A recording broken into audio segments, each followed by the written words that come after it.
Parlons. Design. Parlons. Design. Design. Parlons. Salut, c'est Romain, bienvenue dans un nouvel épisode du podcast Parlons Design dans lequel on s'attaque à un gros sujet. On va essayer de comprendre ensemble dans un court podcast quelle est la différence entre un pixel physique et un pixel abstrait et surtout voir ses implications dans notre travail de designer, à quel moment il faut y faire attention, à quel moment c'est pas la peine d'y faire attention et surtout ça va résoudre un petit peu ce conflit qui arrive souvent finalement au moment où on va choisir par exemple ses hardboards pour faire son design d'une application mobile, où on va choisir une petite taille, en général par exemple ça va être du 375 x 812, alors qu'on sait bien que nos écrans de téléphone aujourd'hui, en tout cas des téléphones les plus modernes, ont un nombre de pixels assez fou dans l'appareil, et il y a toujours ce petit truc, on se dit pourquoi ? Donc dans ce podcast on va comprendre ça, donc c'est un peu... Qu'est-ce que c'est un pixel quand on écrit PX pour pixel, donc qui représente vraiment les pixels physiques, versus les DP, c'est les Density Independent Pixels, qui sont en fait ceux avec lesquels on travaille le plus communément, même si c'est souvent appelé pixel. C'est un gros casse-tête, en fait c'est quelque chose qui paraît simple de loin, tant qu'on s'y intéresse pas, et puis dès qu'on va essayer de creuser, on va comprendre que c'est un peu le bordel. C'est dur de trouver des ressources claires entre l'affichage marketing où on va nous dire il y a tant de pixels et c'est ouf, et nous en tant que designer on travaille pas sur autant de pixels, c'est compliqué à l'approche, et le but de ce podcast est en une dizaine de minutes rendre ça simple et compréhensible, et voilà, on ait tous les bonnes infos pour que la prochaine fois que le sujet tombe sur la table, on sache quoi dire et on sache comment ça fonctionne en fait. Donc déjà la première chose c'est qu'on parle toujours de pixels, même dans nos logiciels de design, que ce soit Sketch, Figma, Adobe XD, il y a toujours écrit PX, or en fait c'est un petit peu faux. C'est vrai au moment où on va le faire, mais pour les écrans pour lesquels on va designer, finalement si ça restait vraiment à cette unité de pixels physiques, ce serait faux. Pourquoi ça ? Si on travaillait réellement en pixels absolus, en vrai pixels physiques, quand on ferait une UI sur, par exemple, une taille d'écran 1280 x 800, quand on l'afficherait sur un écran qui est à 160 points par pouce, donc la densité de pixels, ce serait ok, ça s'afficherait nickel. Par contre, si on l'affichait sur un écran à 320 points par pouce, là, il apparaîtrait tout petit en fait, parce que sur cet écran là il y a beaucoup plus de pixels sur une même mesure physique, donc de pouces, parce que c'est la référence en question, et du coup il y a beaucoup plus que 1280 x 800 pixels sur l'écran, même si la résolution réelle utile c'est 1280 x 800. Donc la densité de pixels, en fait, ça influe sur le nombre de pixels physiques qu'il y a sur l'écran. Pour prendre un exemple plus clair, et là je pense que vous devriez comprendre, parce que là c'est encore un petit peu abstrait, si on prend un iPhone 11 Pro, par exemple, aujourd'hui il est à une densité de pixels de 458 points par pouce. Donc c'est beaucoup, mais c'est pas le souci. Ce qui fait une résolution, un nombre de pixels de 1125 x 2436. Et pourtant, quand on va créer une frame pour un iPhone 11 Pro dans Adobe XD, dans Figma ou autre, ça va nous proposer une dimension de 375 x 812 pixels. Parce que tout simplement, 375 x 812 pixels, c'est la résolution de l'iPhone s'il avait 152 points par pouce. Donc s'il avait une densité 3 fois moindre, ça ferait 375 x 812. Donc on va designer, nous, comme s'il avait une densité de 152 points par pouce, donc sur une frame de 375 x 812. Et après, l'iPhone, il a une résolution qui est 3 fois supérieure à celle à laquelle on fait, mais du coup, c'est pas un problème, on va juste, entre guillemets, le logiciel va scaler ça pour le faire passer à la vraie taille. Et pourquoi nous, on va rester à ce 375 x 812 en tant que designer, et on fait pas sur la vraie, on va dire, nombre de pixels réels, physiques de l'iPhone, mais tout simplement parce que même au niveau du développement, on va pas gérer cette résolution élevée, parce que ce qui est appelé, c'est des résolutions super élevées par rapport à la normale, du coup, nous, on va rester comme si c'était une résolution classique de 152 points par pouce, et ensuite le logiciel va gérer tout seul. Ça permet aussi de s'adapter surtout à plusieurs appareils, entre les différents iPhones, les plus anciens et les plus récents, il n'y a pas la même densité de pixels sur chaque appareil, et du coup si on devait adapter pour chaque appareil un truc qui a 375 x 812 pixels ou un qui a 1125 x 2436, ce serait complètement l'enfer à gérer. Donc on reste sur cette base avec une densité de pixels normale quand on design des interfaces. Et voilà. Et le point à retenir, c'est vraiment que la résolution de l'écran change le nombre de pixels physiques, mais vu que ça varie entre plein d'écrans, il faut s'adapter, il faut faire un choix et choisir une base pour laquelle on design. Et donc pourquoi on n'utilise pas en réalité les pixels physiques, les pixels réels des écrans pour lesquels on design? C'est tout simplement pour gérer la multiplicité des appareils. Surtout si on crée des interfaces pour l'univers desktop, il y a des centaines, des milliers d'écrans différents avec des tailles différentes, des densités de pixels différentes. Donc là, le plus simple, c'est de choisir une base, le x1 entre guillemets, la résolution de base, de faire tout dans cette mesure-ci. Et ensuite, ça va être géré logiciellement pour s'adapter aux résolutions plus élevées.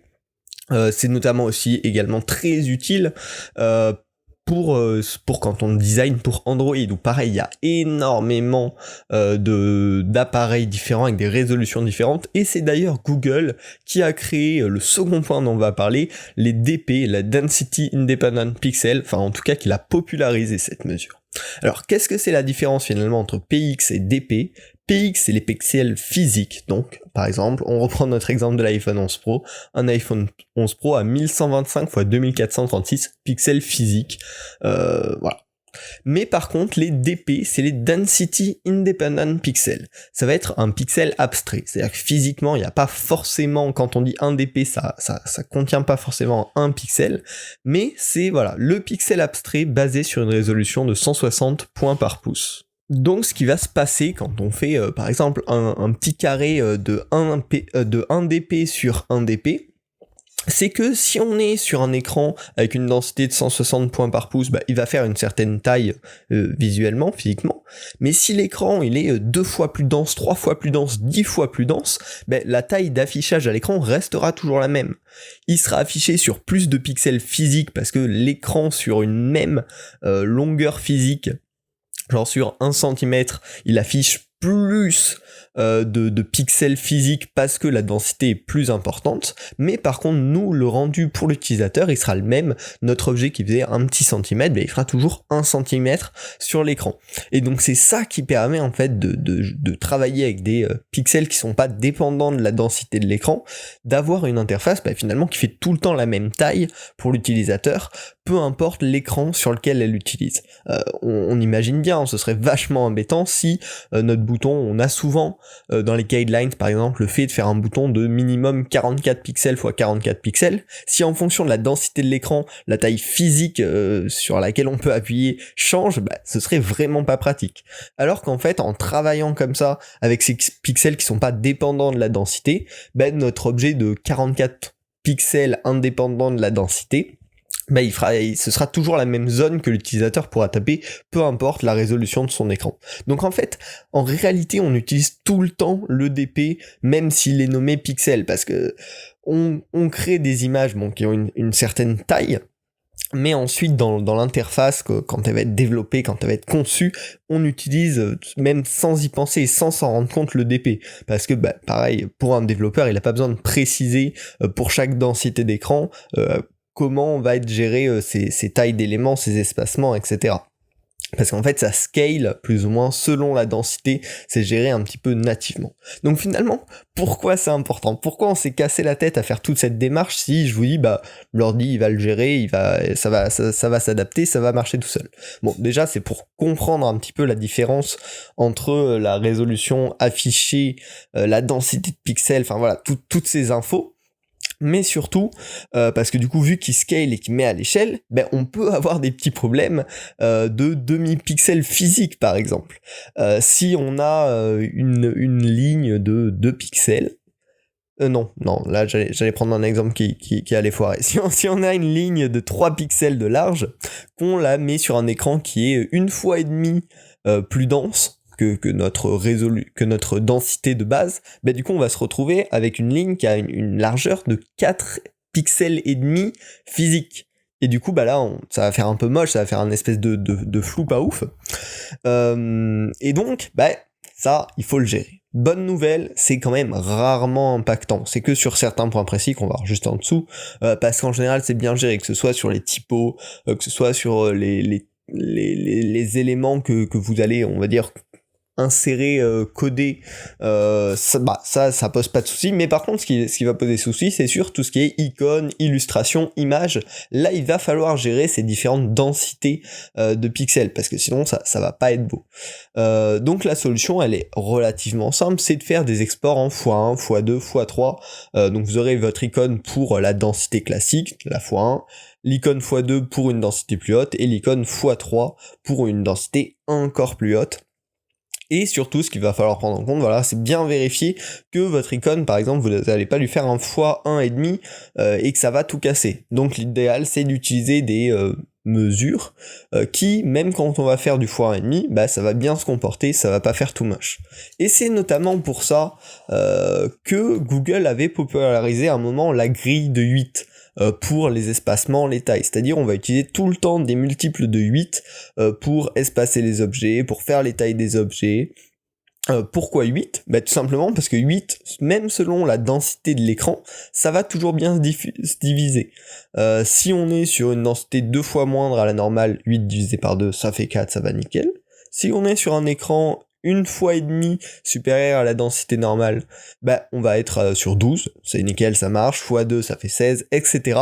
Et donc en fait c'est une échelle qui tombe quasiment juste sur toutes les résolutions d'écran, et ça évite ces petits flous justement qui sont pas parfaits, qui sont imparfaits, et c'est pour ça que Google dans un premier temps a popularisé ce système d'espacement avec matériel, et qu'ensuite ça a été beaucoup repris, alors par moments sans trop comprendre la raison, et puis il y a eu pas mal d'articles qui ont justement expliqué ça, et puis voilà, j'en profite pour vous en reparler un petit peu dans ce podcast, mais finalement la grille de 8, cet avantage c'est que ça tombe toujours juste, et ça évite ces petits flous de demi-pixels physiques.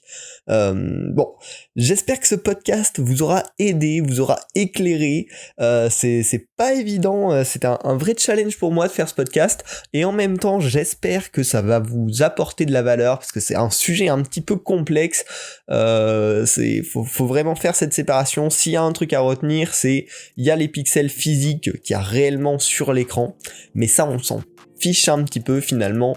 Ce qui compte c'est plutôt les pixels abstraits, donc les density independent pixels, parce que en fait ça va s'adapter ensuite à la taille de l'écran, à la densité de l'écran, mais du coup on travaille pour une résolution, pour une densité normale de 160 points par pouce, et ensuite bah on laisse le système entre guillemets gérer tout ça. Voilà, j'espère que ce podcast vous aura plu. Si vous avez compris bien le concept et que du coup ça vous a aidé, ben, n'hésitez pas surtout à le partager, hein, ça aide à faire grandir le podcast, c'est super cool.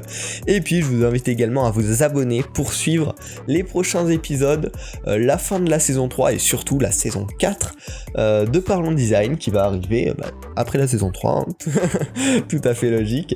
Et puis on se retrouve la semaine prochaine pour un nouvel épisode. Salut. Design.